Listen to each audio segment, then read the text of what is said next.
when that move occurs, it will be akin to trying to empty the contents of the Hoover Dam through a garden hose. There simply will be no room to receive it. Thus, the prices of the metals and the mining stocks will be driven into the stratosphere.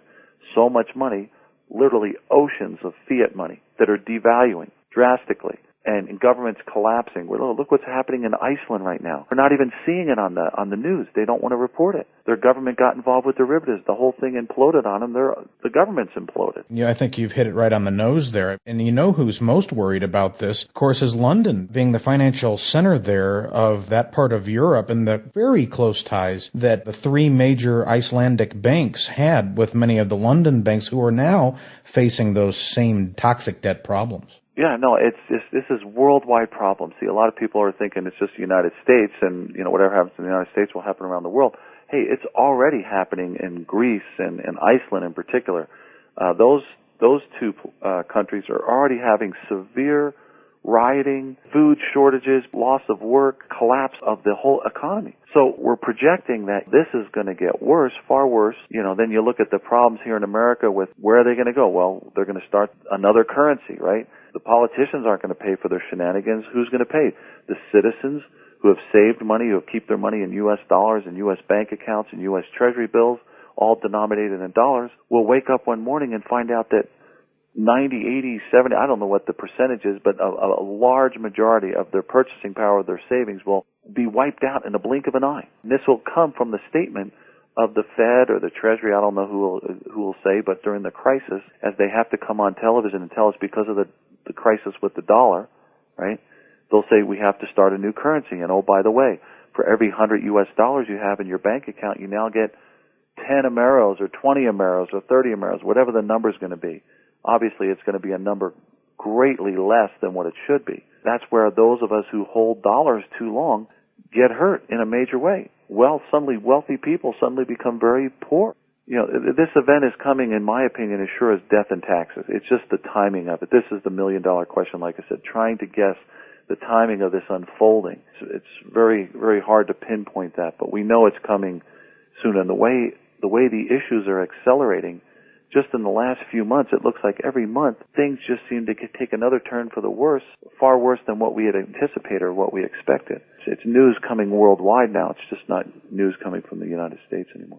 It does appear to be a matter of time. And the first time we had you on the show, you were one of our few guests to correctly forecast the severity of the housing crisis that we're facing now. And everything's come to pass almost directly related to your playbook. A page torn right out of the book there.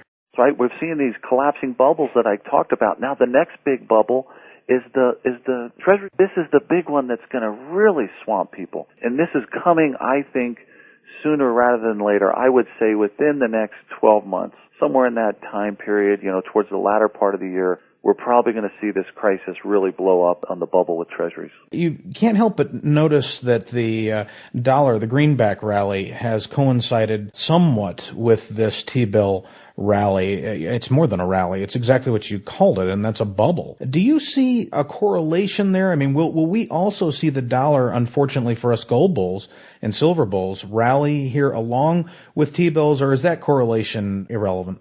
It'll disconnect at some point. I think more of that is manipulative. I mean, you got a new president taking office. They want to, the markets will rally around him for a little bit. Maybe a temporary, like I said, a very short-term rally in the dollar and the markets, because the world will say, hey, it's a new president taking office. Everybody wants to give him a chance. But unfortunately for Obama, I just think he's caught between a rock and a hard place. I mean, the joke to me was I heard him the other day say, he's already talking, I can't keep the campaign promises I made. We're going to have pain no matter what we experience now. See, for me, it doesn't matter. The presidency of the United States is just a puppet. The people who are running the show, pulling the strings, are these Federal Reserve elitists, right, who are trying to get us into this one world government kind of new world order scenario. And again, there's other powers that are behind all that, but right now what's happening is that the Federal Reserve people are dictating to our politicians what to do, and what they've told us, with all these bailouts, is that get lots of blank checks out and don't ask us where we're going to spend the money, and we're going along with it. That's right. Which is absolutely amazing to me that we're watching this money just be given to people who don't deserve it, And we have no transparency. American people are just so apathetic that we're just sitting here doing nothing. And what's worse, we don't even know who Geppetto is pulling the strings on Pinocchio. We don't. That's the real crux, and that's for some further research for people to really try to trace the money, follow the money. Where does the money go? And then you'll get your answer. Who are the ultimate elitist powers that are running our government? Because, we're supposed to be a republic. Our elected officials in Congress are supposed to, represent the people. Well, they're certainly not representing us, because the call-ins that I heard, the ratio was on a 100-to-1 basis during those bailout here, that the people said no, and yet the politicians did who's bidding. Federal Reserve told us what to do. If these are the leaders of our country that we're turning to at a time of crisis, we're in big, big trouble. And all this nonsense that we were told about, oh yes, don't worry, we're going to get accountability and all this. I mean, that went out the window within a matter of weeks. It's just so shocking, and the level of corruption that is in our government right now is beyond astounding. And we, the people, I think it comes down to, either we, the people, wake up and try to save our country, or within 4 years, just as Gerald Celente, saying, the Trends Research guy, he's projecting, undeveloped nation. U.S. will be an undeveloped nation within 4 years. We will continue to see this huge discrepancy between the haves and have-nots grow even wider. Absolutely. You're going to just see it get worse and worse, because those who are in cash right now, who are very few that have the cash, right? And if they're smart enough to take that cash is king right now. You get benefits because everything's being sold at a discount. Well, it's going to get worse. The discount's going to get even better for those who have cash. But sooner or later, as these other problems come home to roost, cash is going to become trash. So if you hold your cash too long and don't get into real tangible assets, that money will be devalued severely, and you will lose the greatest purchasing power of it. So you've got some time, right? Cash is still king. But you're going to have to start making decisions on how you have the money, what you do with your money. The more money you have, the bigger the problem you have in an environment like this. I guess that's a good problem to have, better than somebody who doesn't have money. But you're going to lose that cash if you don't do something with it. And obviously, physical precious metals represent real tangible assets that will correspondingly go up as paper money is diminished. Well, I'd like to shift over to this differential we see between the spot price of precious metals and that offered by dealers on eBay. And clearly, last year's hedge fund liquidation during the credit crisis led to a massive sales in paper, gold and silver, and that artificially suppressed the spot price. Do you view this, Greg, as a long-term positive for metals? And how would you be playing this arbitrage scenario? I believe that the best way to play the oncoming onslaught that we're seeing is to try to get out of debt, pay down, pay off debt if you can.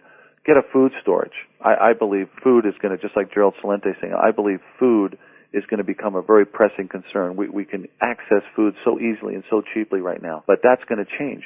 Prices of these items are going to go up dramatically, and the availability is going to be cut back severely. Getting back to what you more specifically with the gold market, this manipulation, yes, it works in the short term, but, you see, because there's so many big players that want to buy the metal out there. Now, what's happening, the disconnect that we're still seeing between the precious metal prices, the spot prices, and the premiums that people have to pay for these items, these retail precious metal coins, bars, whatever. The fact is that the amount of metal that is able to come into the investment market, okay, a lot of the metal that's available, all the big players are gobbling it up. And so the amount of material that's left over, in my opinion, is, trickling into the investment side, the people who fabricate the bars and the coins, the U.S. Treasury. Obviously, more and more people are buying it, so just that pressure alone is causing prices to go up. So starting to see, particularly like with platinum and palladium, the amount of metal that's available for investment grade production. Now, we're still seeing gold and silver. We can still get a hold of gold and silver, but what that's done is that